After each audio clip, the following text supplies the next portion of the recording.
Hi everybody, it's Maiden. Good morning. I think we're up.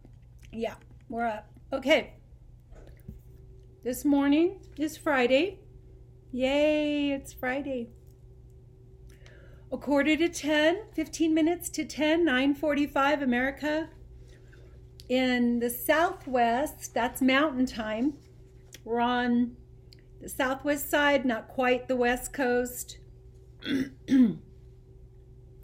So greetings from Santa Fe, New Mexico. Elevation around 7,500 feet. Okay, you guys, I want to talk to you about the new year, okay? We have a lot of issues and we have a lot of hierarchy. Hierarchy is how the order of everybody who's an authority or our guardians or our trust and our paperwork. These are all of the people that take care of our paperwork, okay? Everybody's supposed to have sworn an oath of ethics, right?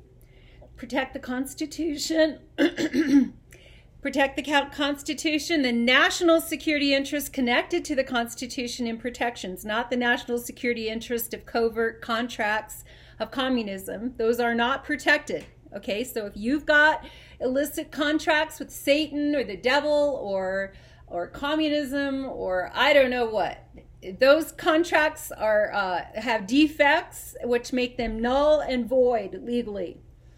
So you got to get back in line with your paperwork. You got to go forward in redemption if you want value from that contract. Okay? And there's ways to do that without disrespecting anybody involved in those contracts. But basically what you do is if you have a Satan contract and of any kind where you feel like I made a deal with the devil, literally, those contracts are bogus contracts. Okay, now let's talk about those in the hierarchy. Okay, so what's at the top of the hierarchy is church and crown. The church is very much connected to state, okay, because there is no church without the people. You can say that the buildings will remain. You can say that in the rapture, say the whole world gets raptured, right? And what's left behind is the property, the land, the estates, just the material things. No life is left. Is that still a church? Well, the story of the church was there, but the church is actually the people. And the temple is your body, and where you are dwelling in your body this lifetime, you are an eternal spirit living inside of a human body. If you are a human being and by God, and you are living in a human being's body, an eternal spirit of God that he created, so that you can find him on your own, free will. That's what free will is about, that nobody's forcing you or making you. You're making your own decision, okay, to be in the place in the life that you're in. But God is involved, and Satan is very much wanting to vie for your a life, your estate, all that you own, and everything else. So the churches know this, right? And the highest hierarchy is the crown and the church. So these two vatos get together and they sit and they talk in the historical record and have agreed on some crazy stuff that is counter to the people doing excellent with God. Why? Why would the church and the crown make stumbling blocks on purpose to see us fail or to see us succeed? Here's the rationalization. If you don't break in the process of breaking through this maze or labyrinth or whatever it is they've designed to get through, if you don't break in the process physically, like die or get sick and somehow they're not able to break you, and you do break through, you break through into a place where you really do belong. But you have been indoctrinated as a slave, so you got to snap out of it, right? And you got to snap out of it as quick as possible. So you got to get sober, really, seriously sober. And you have to look at this entire situation and go, okay, it's really important that I wake up right now. Okay.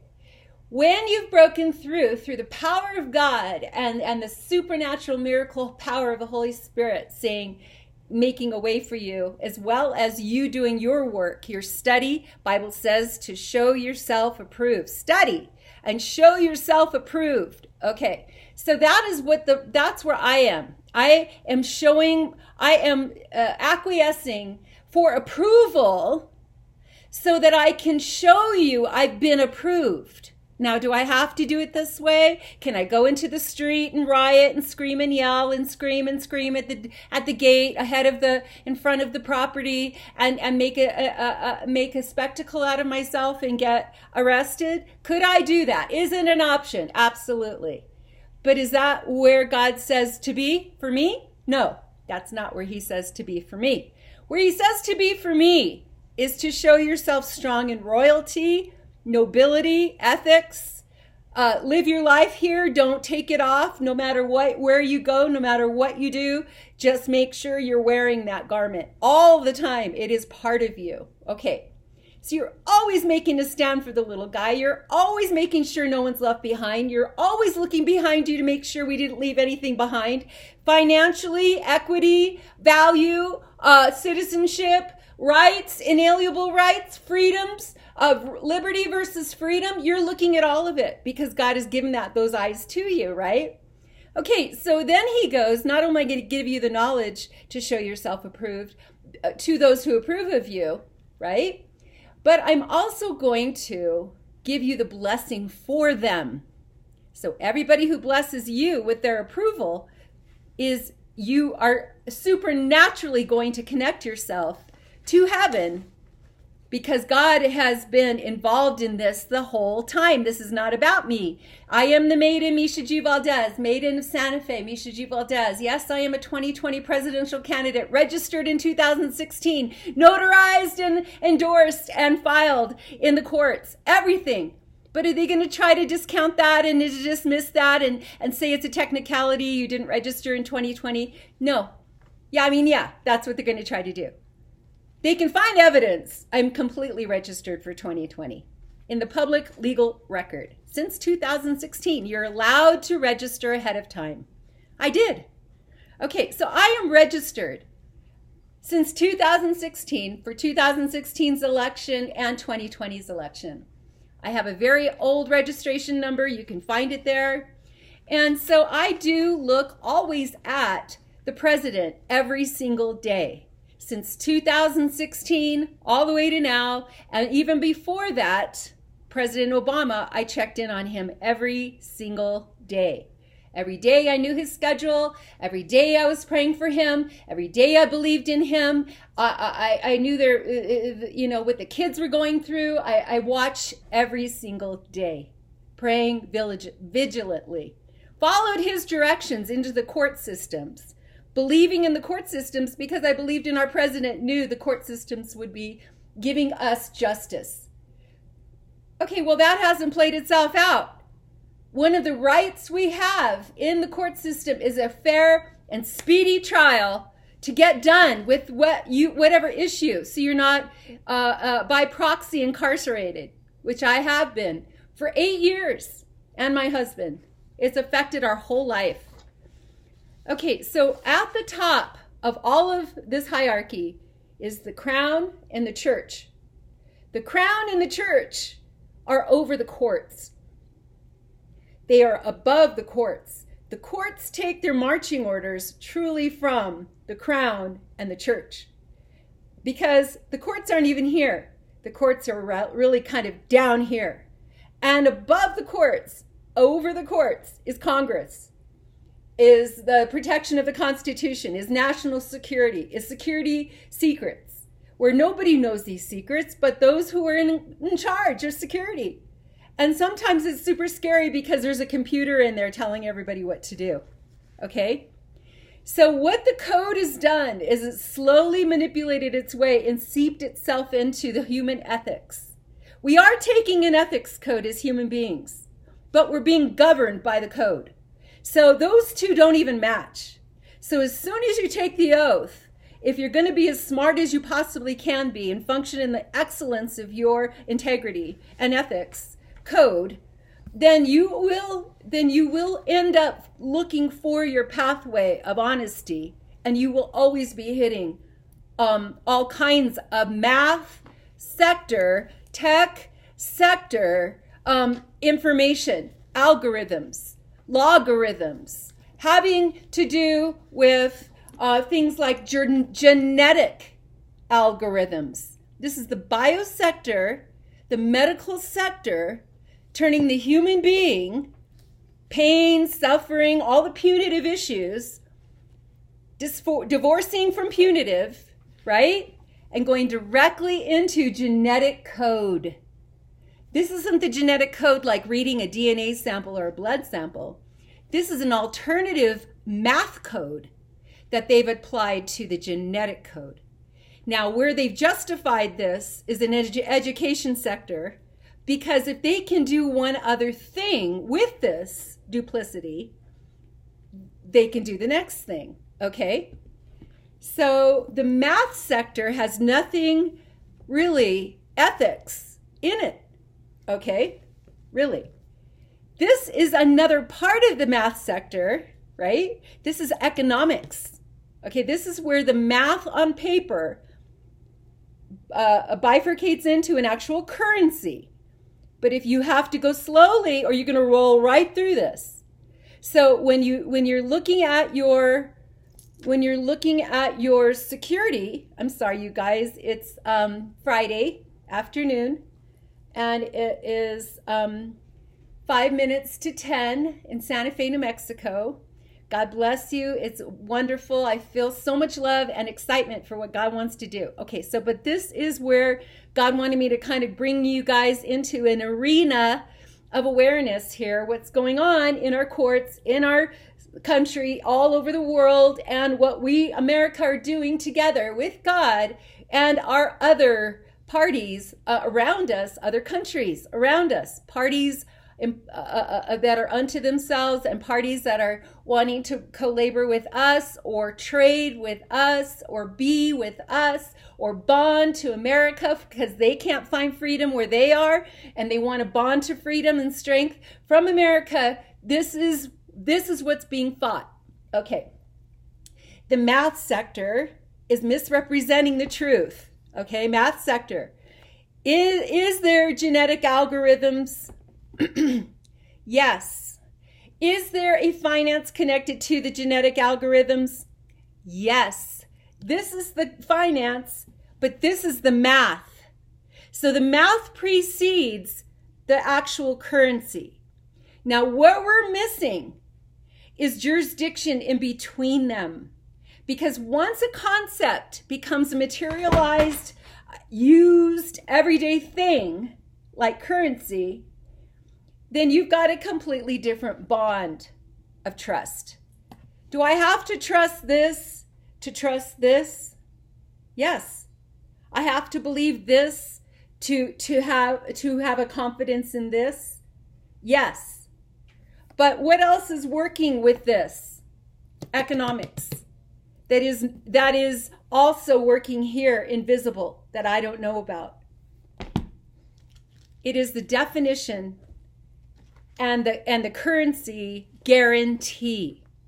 Because otherwise anybody can show up with any kind of cryptocurrency and say, well, this is it. But there's no security.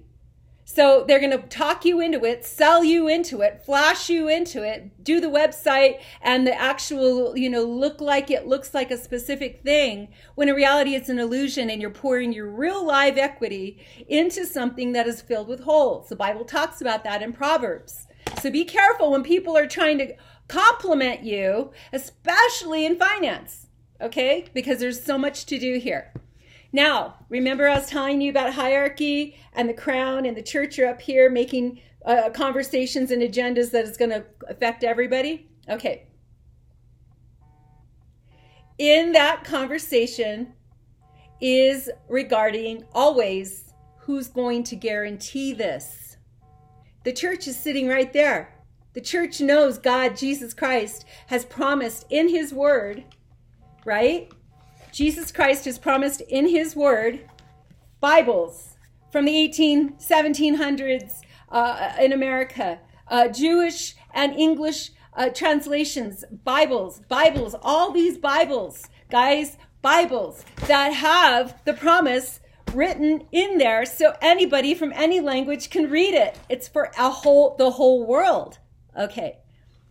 Now what happened is that the ones that are at the top, the church, the popes, and their people, and then the crown, the royal dynasties all over the world, the top ones, the very, very top ones, these are the ones that have dinner.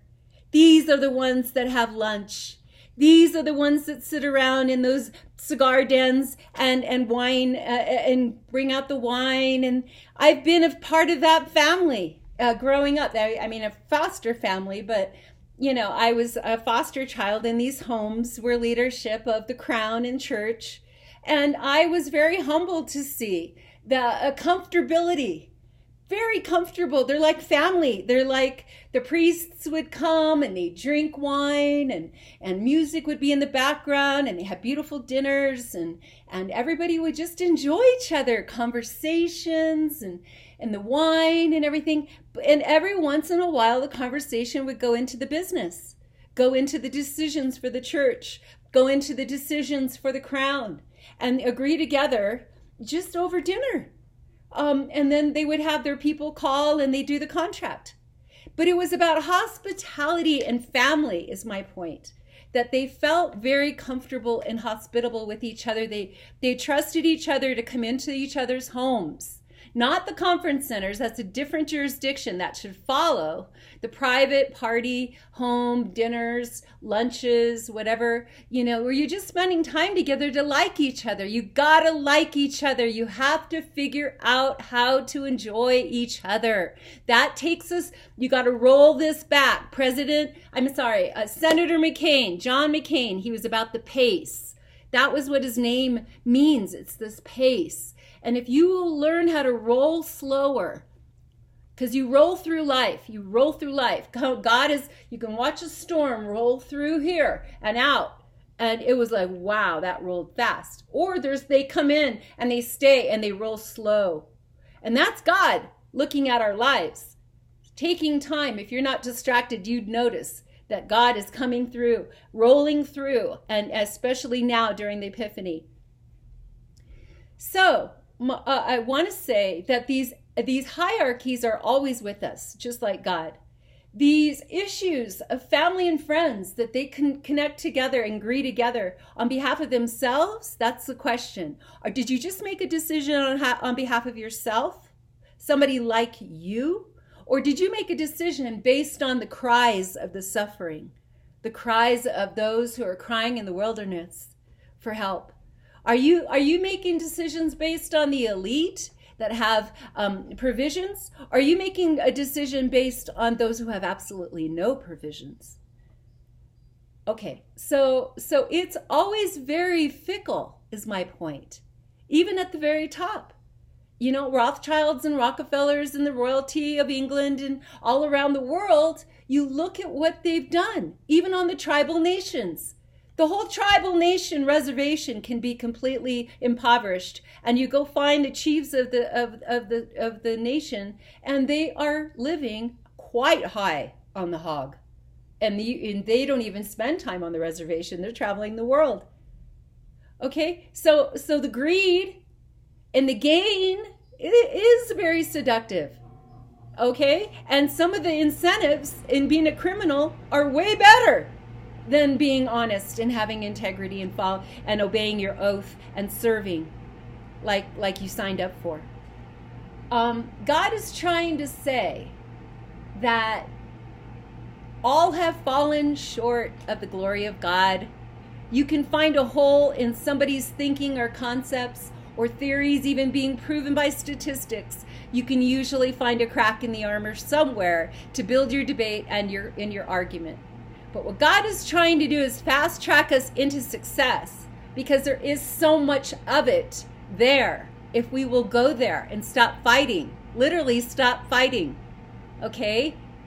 That one that you have that gun pointed at is your family. And maybe not the family that you know. Maybe another person that you don't even know that would love to get to know you instead of you eliminating them so easily. Pharmaceutical industry has eliminated so many people based on eugenics agenda, and nobody is suing them. Nobody's calling them on it. Nobody is stopping them. Everybody knows they're self-regulated, just like the consumer protections, self-regulated, just like the SEC, self-regulated. So when you go into these hierarchies and you sit down and you go, okay, let's do this. Let's do a play on words. This is what they do. This is why Scrabble is one of the best games in royalty, is because they understand that every letter, actual, even phonetic, has value. Okay, so again, this is the etymological derivation of the English language dictionary. And then we have, working together, is Black's Law. Now, Black's Law is the dictionary you use in court. Okay, now this is a pirate, it was a blackjack. It was a pirate. So all the courts, legalese, dictionary, Black's Law is literally a stage about pirates stealing your wealth. Okay, now let's go into the word imbecile. Okay, what is an imbecile? Imbecile. Well, my foster father, I was visiting with him. He's the retired FBI, and I was visiting with him, and we were watching one of those game shows about words. It wasn't Jeopardy. It was another one that he had on. He's super smart. He's a member of this Mensa Society. He's got a high IQ. It was always wonderful to hang out with him because he was super, super brave and super, super smart. Okay, so I asked him, we were sitting there watching this game show, and I said, what is the definition of an imbecile? Of imbecile. And he goes, it's an idiot. And I said, okay, I know that we're building words here as our generations continue, but you just gave me a definition for a very old word. Are you sure that's what it means? And he goes, let me ask Siri. And I go, okay, make sure you ask Siri for the English etymological derivation of the word imbecile. Now, if you agree with my foster dad, ex-FBI Mensa Society, if you agree with him that the definition is an idiot or somebody not very smart, he was amazed at this. Let me go here. Here it is, imbecile. It is a French and Latin word. Feeble. We, in a manner, were got out of God's possession.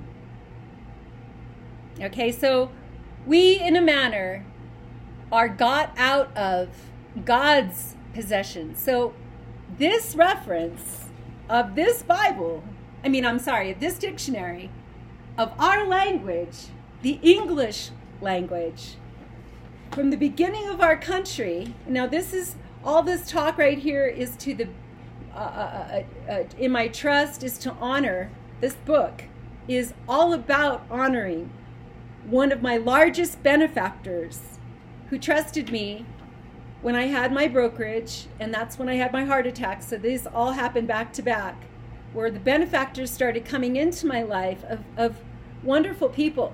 This is Tony and Peter Goodspeed. This book was with love to Marguerite Miller, but I don't know why. Hello?